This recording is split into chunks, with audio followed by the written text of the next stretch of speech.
Savez-vous qu'il y a 200 ans, la majorité des Français ne parlaient pas français en France? Donc pourquoi, alors que la République française existe depuis bien longtemps, le français n'est pas parlé par la majorité des Français à cette époque-là? On va donc voir dans cette vidéo pourquoi la majorité des Français ne parlaient pas français il y a 200 ans. Déjà, parlons de la langue française. Qu'est-ce que c'est la langue française? La langue française, déjà, c'est une langue latine. Les premières différences se sont formées avec la langue romane de l'Ouest, donc c'est toute la partie ouest de l'Empire romain.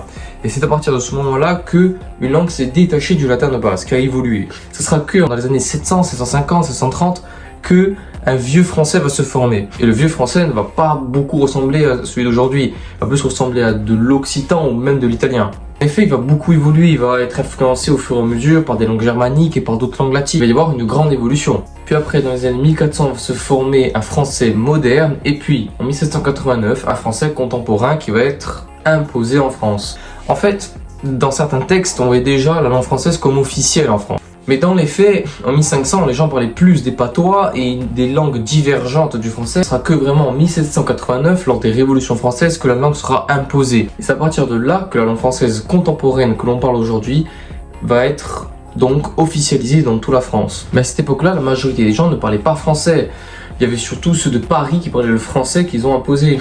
Le reste autour parlait des dialectes qui s'appellent les langues d'oïl, donc tous les dialectes divergents qui sont proches du français. Dans la première moitié des années 1800, il va y avoir une imposition de la langue française, d'abord dans les tribunaux et dans les églises. En effet, la messe va être réalisée en langue française et plus dans les dialectes locaux. Ce sera à partir de ce moment-là que le français va s'étendre, s'imposer dans toute la France. Et le vrai changement va se réaliser à partir de la loi de Jules Ferry, où là le français sera imposé dès 1882 dans toutes les écoles françaises et sera la seule langue, l'unique langue à être parlée dans les écoles. En effet, avant les lois de Jules Ferry, dans les années 1800, même un peu après, là, toujours la majorité des gens ne parlaient pas le français. Regardez par exemple cette carte là. Cette carte représente le taux de personnes francophones en France. Et on voit bien sur cette carte tous les zones en bleu où les personnes sont majoritairement francophones à la fin des années 1800 et où les gens ne le sont pas en orange. On voit bien une grosse partie orange, notamment en Bretagne, où il parlait le breton, en Corse où il parlait le corse très majoritairement. Quasiment 100% des gens en Corse parlaient corse à ce moment-là. Pareil dans la région d'Occitanie et dans d'autres régions telles que l'Alsace par exemple. Et donc du coup, pourquoi la majorité des gens ne parlaient pas français ? Tout simplement parce que les gens parlaient leur langue et que le français est un patois comme un autre, est une langue à part entière comme une autre. Et c'est elle qui s'est distinguée et qui au fur et à mesure s'est imposée. C'est elle qu'on a considérée comme la langue de la France, donc le français, qui vient surtout majoritairement de Paris et des dialectes des langues d'oïl autour.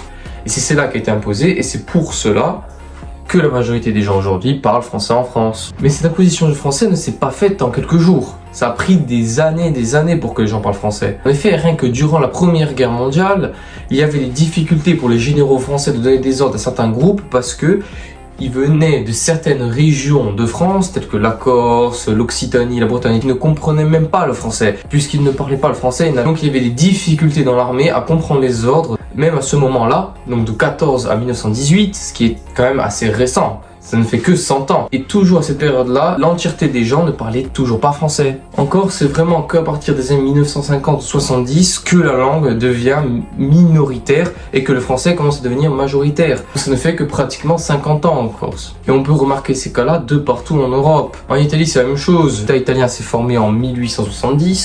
Et tous les petits états qui parlaient leur langue, tels que le sarde, le sicilien, le napolitain, le vénitien, tout cela, parlaient leur langue. Ça sera que dans les années vraiment, les années de la Seconde Guerre mondiale et un peu plus tard, que l'italien sera imposé et que les jeunes vont renier leur langue et qu'ils vont parler la langue italienne. Et donc ça explique pourquoi encore aujourd'hui, il y a des dialectes et des langues toujours présentes en France, tels que le breton, le basque, le corse, l'occitan, etc. Pour rester sur l'exemple de la Corse a été annexée par la France en 1768, officiellement fini d'être colonisée en 1769, mais dans les faits, la majorité des Corses ont parlé français qu'à partir des années 1950, 60, 70.